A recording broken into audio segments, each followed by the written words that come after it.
A lot of people say to me, God's delivered me from alcohol, from drugs, from sex, from gambling, from this, but he's not delivered me from porn. Why? He's set me free from so many other things, but why not porn? And I say, because he loves you, because he's having mercy on you, because God does not just want to poof you into the promised land while still acting and thinking like a slave. You like this, right? You like being daddy's arms with microphones. You like being a worker. You're made for the camera. Both my boys are. Hey, this video you are about to watch is a part of a series where I show you how to quit porn the right way. So do yourself a favor, binge on all of this content, all the videos that you possibly can, because who knows, maybe if the value and the trust is built together over this journey, you'll want to jump into a community that I call Fit for Family. Or maybe you think these videos suck, and that's also fair too. But nonetheless, there's only one way for us to find out. So enough of me, let's get back to serving you, and let's get back to the video. Okay, at some point in the conversation, somebody always asks this question, which I feel like is super important. Why hasn't God delivered me from this yet? Or why won't God take this from me? Or I've seen God take this away from other people. Why is he not doing that for me? And there's a huge sense of loss, of abandonment, of loneliness, of just feeling like we're not worthy, we're not good enough when we ask these sorts of questions, because we see that God has done this clearly for other people that we know, right? We all know somebody who's been like, dude, God set me free from these chains. And I myself said that for years. God set me free from these chains. I know other people, it's like, oh no, God delivered me of that. And where I see that there's a big disconnect is when we say God did it, so it makes it feel like it was completely independent of us. And what I want to do here is have a dialogue and have a conversation. Again, I'm not a theologian, but I don't believe the Bible is meant to be read as theology. I believe it's meant to be read as a love letter between us and our Creator. And the only thing I want to do while talking about this conversation, because I'm going to share some ideas, some beliefs, some ways that I see the scripture. Again, I've been porn-free 11 years. I've helped a few guys through this. My whole goal is to help create a supportive framework for you to view the Bible through and your relationship with God so you can maximize your intimacy with him. So you can max out your ability to feel and sense his presence and his love for you. And so by no means am I trying to create a chasm or open up a can of worms and make things in your walk with God unclear. In fact, I actually hope that the conversation and dialogue we're going to have and that I want you to have with your group as you talk about these things, because this might be a very new idea for you. At the end of it, I want you to feel empowered, because here's my belief. From the way I see it and the way I read the scriptures in the Bible, I think there's a massive misunderstanding about God's role in pornography and our role, what God will do versus what we will do. And I personally believe, and I was this person as well, that told people, God set me free from a porn addiction. And here's why I know that to be true, is because I never did any of the deeper work. I learned, finally, I was a loner, I was depressed, I had no value for myself or vision for my life, I was suicidal, and I met God, and I also simultaneously went to a new school in high school and made friends, and at the same point as that, I started to develop more vision for my life. And I also know that a key ingredient to quitting porn is going to be your people and your purpose. Two of those things were created for me. And so I gave all credit to God as if he just pulled it and plucked that from my life when there's actual, real, tangible things that have been shifting in my world to make me start living a life absent of porn and more in just being present.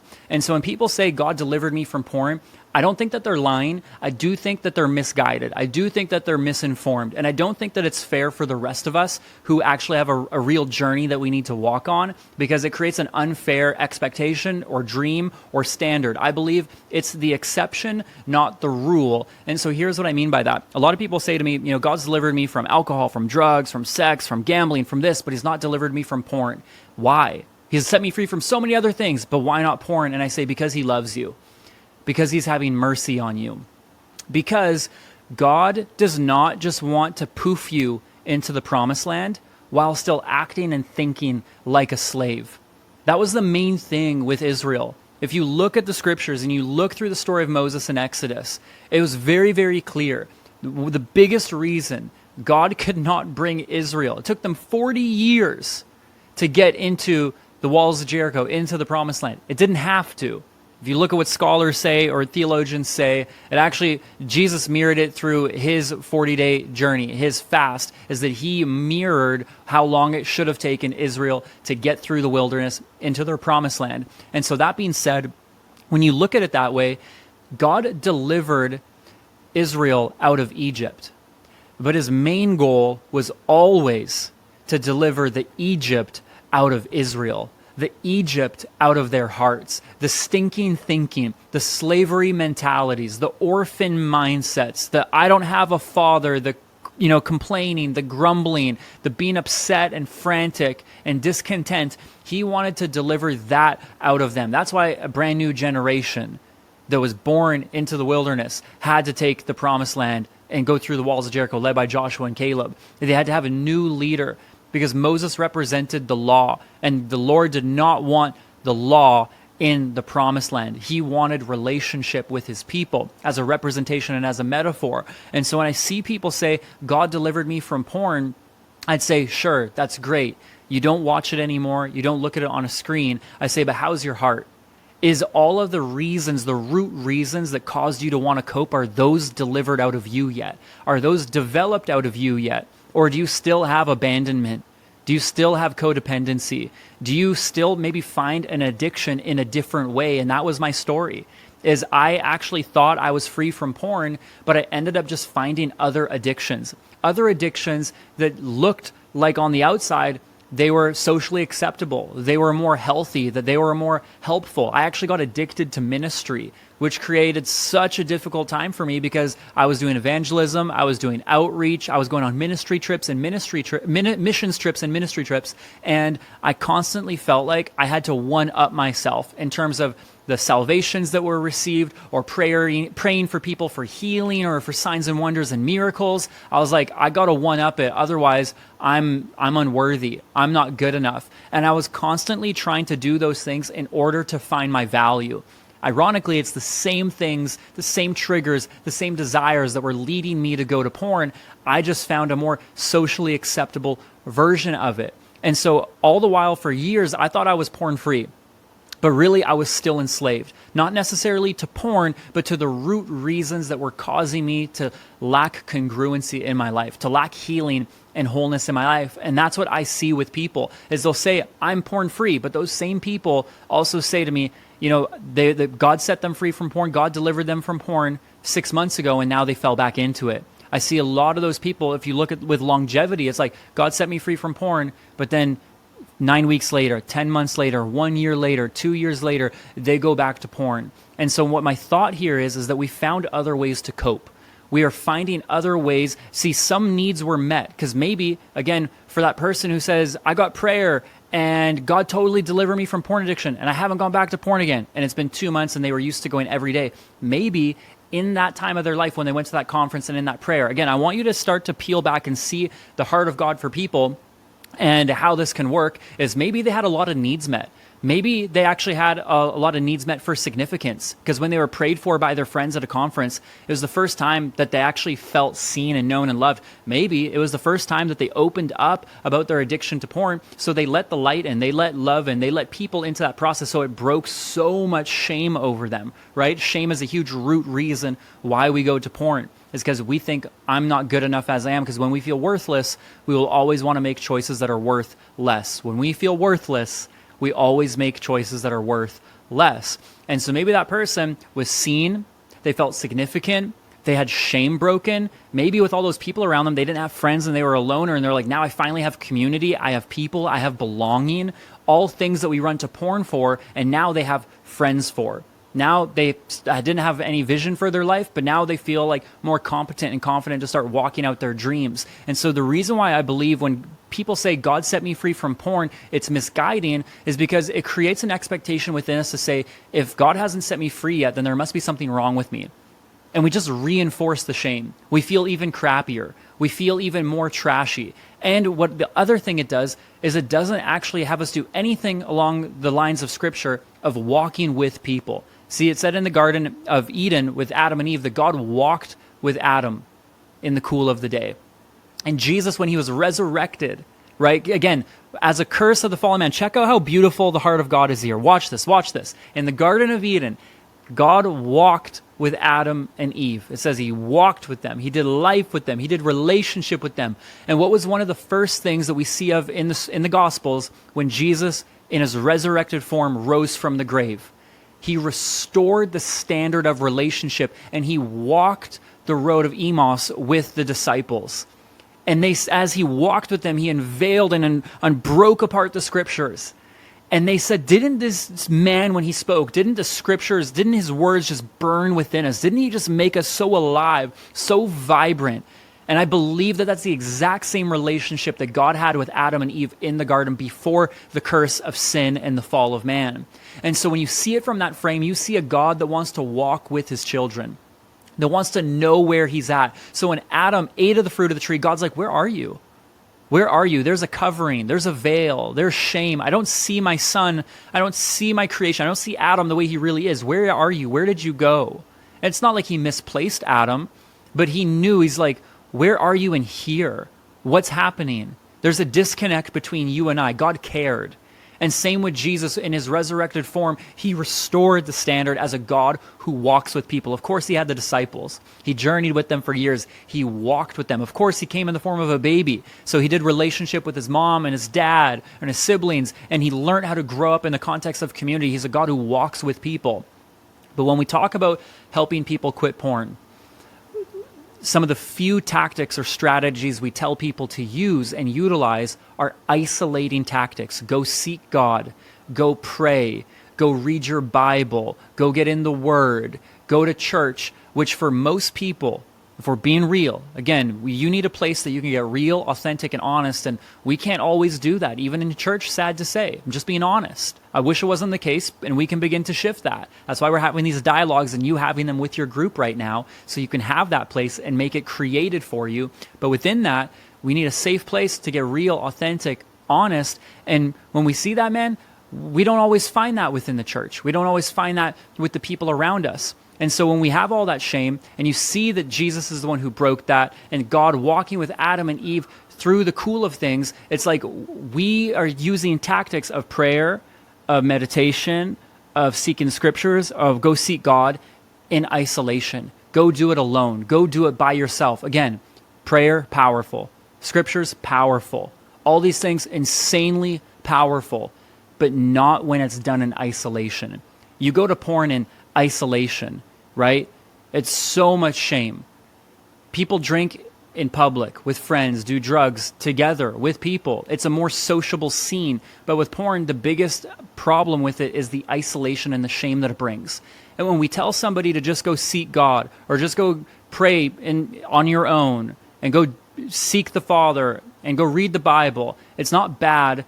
But what it does do is push them back to a place of isolation, which is why they're struggling. And so the very thing God wants to do with his people is walk with them. He wants to know them. He wants to know you and I deeply. He's a very relational God. And that's why I want to do these series with you, this program for you, and to invite you into this journey, these conversations together, and have you do it with the friends or the group of people that you've chosen to do this with so that you can have relationship. It's so one of the things that's missing. And when you begin to see that from that lens view, okay, and you see people that are like, God set me free from porn, I'm like, he set you free from porn through a few processes. You felt significance. You had people in your life. You finally felt purpose, and people started walking with you. And that was what happened to me. I got two things that helped me quit porn on the surface, was community and purpose, which was a vision, somewhere to move forward to. Those two things, my people and my purpose, were huge for me, as it's going to be super huge for you. But I want to throw my caveat in here, my pause, my little Selah, as David would do in the Psalms, is that's not all. God doesn't want to just leave you there.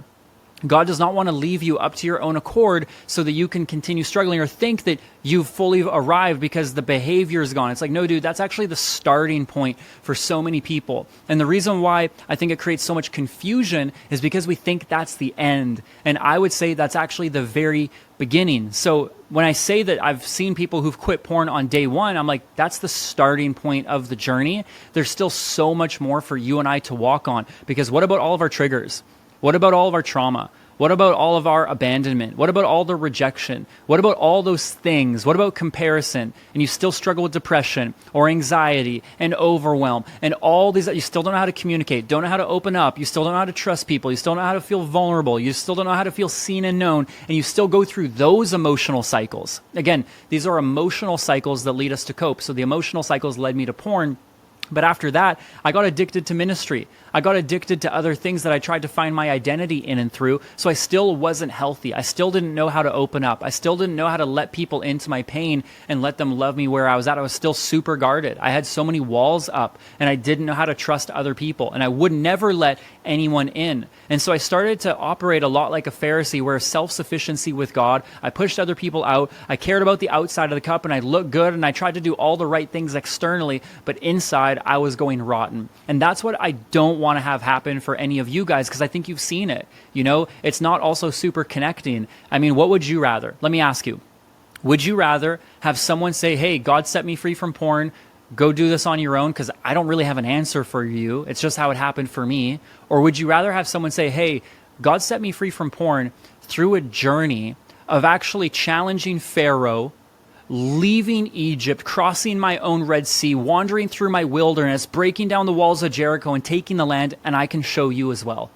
How much more powerful, how much more effective, how much more able-minded are we to be as people of God, as men and women of God, when we actually have a history and a story that says, I didn't get poofed into my promised land, but I walked a journey. And that's the exact road that I'm speaking about when I'm talking to you guys about this. So you're like, I'd rather God just poof me. I'm like, yes, but you still wouldn't be developed as a man. You're still going to lack character. You're still going to lack integrity. You're still going to lack so many skills of emotional and relational and mental and spiritual development that need to be instilled in you, which is why this journey is so massively important. Again, God's end goal with Israel is not just that they would get delivered out of Egypt, but it was that the Egypt would get delivered out of them. All of those things would be offloaded, let go, have healing, have love, have proper identity come in and take place.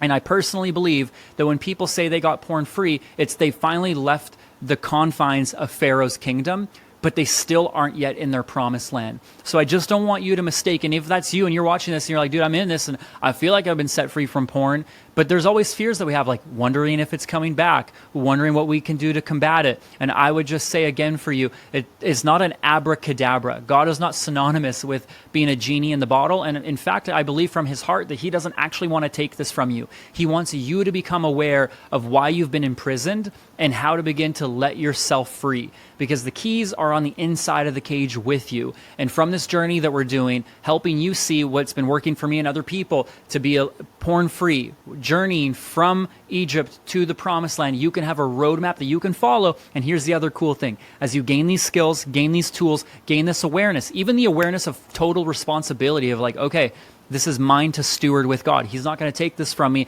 I got to do this. I absolutely have to show up and put in the work and do this thing. That's going to be such a powerful stance when other people come to you, because now you have authority. You actually have true authority and power in your life. People who say they're porn free, that's powerful. You know what they're likely lacking? Authority. And in this day and age, we have a lot of people who claim to be walking in a level of power and gifting, but they're lacking true authority that comes from a history and a backstory with God of actually developing them in the secret place. And that's what I want to have happen for you. And that's why I'm pouring my heart out in these videos. And you might think we're taking the long way, but really we're going through. We're going through the Red Sea. We're leaving Pharaoh's kingdom. We're marching around the walls of Jericho. And I want you to develop the skills, the tactics, the mindsets, and the belief systems as a man or a woman of God that's going to serve you for the rest of your life, beyond just porn, into all the things that you want to step into. So I would love for you to have a dialogue in your group about this. Love for you to have a dialogue with the people around you and sharing about this on what this could look like for you, how you see that to be true, what resonates, what challenges you, where does this lead you in your mind and in your heart as you're navigating this conversation. It's a bit more depthy, a lot of scriptures there, a lot of heart, but again, I hope you can hear the heart behind it. is a God who wants to walk with his people, not just push them into isolation. And I'd love for you to kind of see, like, yeah, what rings true, what resonates, what is stirred up within you, where does this lead you as you're thinking about this? Have you thought that God set you free from porn? Have you been viewing it through a way that feels supportive to what the scriptures and the Bible has for you in your relationship with God? How do you view that in terms of personal responsibility in doing the work to be porn free? Have that dialogue, open up those big discussions, and I can't wait to see the gift of clarity that's in store for you as you talk about it with the people that you're surrounded with. Love you lots, and I'll see you guys in the next one. Hey guys, my name's Austin. I'm from Michigan. Coming into the Untamed Academy, you know, I was very hopeful for the change that would come into my life, but at the same time, I'll be honest, I was a little skeptical too. I mean, with porn being a part of my life for years, and the last few specifically struggling to find myself again mentally, it almost made me wonder, like, could I just be wasting my time, my effort, and my money? But at the same time, I knew I had to give it a chance. I mean, I was so stuck mentally. I was depressed, struggling with my outlook in a lot of areas in life, and obviously using porn as an outlet for those things was very unhealthy. But now, after being in the program, I feel that I'm in the driver's seat of my life again. I don't feel like a victim to the things around me anymore. I have a newfound identity and confidence in myself, which I've been wanting for so long. And while the down parts of life never really fully go away, I mean, they're almost impossible to avoid in some respect, I'm able to navigate them now in a much healthier way than I was before. I can't recommend the Untamed Academy enough. I mean, through the coursework, through the group calls, everything is so welcoming and supportive, and the community here is absolutely fantastic. And it's all working to make each of us healthier men emotionally. So if you've been struggling on the inside like I was and are looking to better your mental and emotional health and rid yourself from porn all at the same time, there's no better place than the Untamed Academy. Hey, real quick, if you like that video that you just saw, or if you want to see even better videos than this in a series that I made called Annihilate Porn to help guys or girls like you quit porn, you can subscribe, hit the notification bell so you don't forget any alerts, comment, like, all that jazz, and more importantly, check out the next video that's going to take you even further on the journey from where you are to where you want to be. I love you tons. I'll catch you in the next one.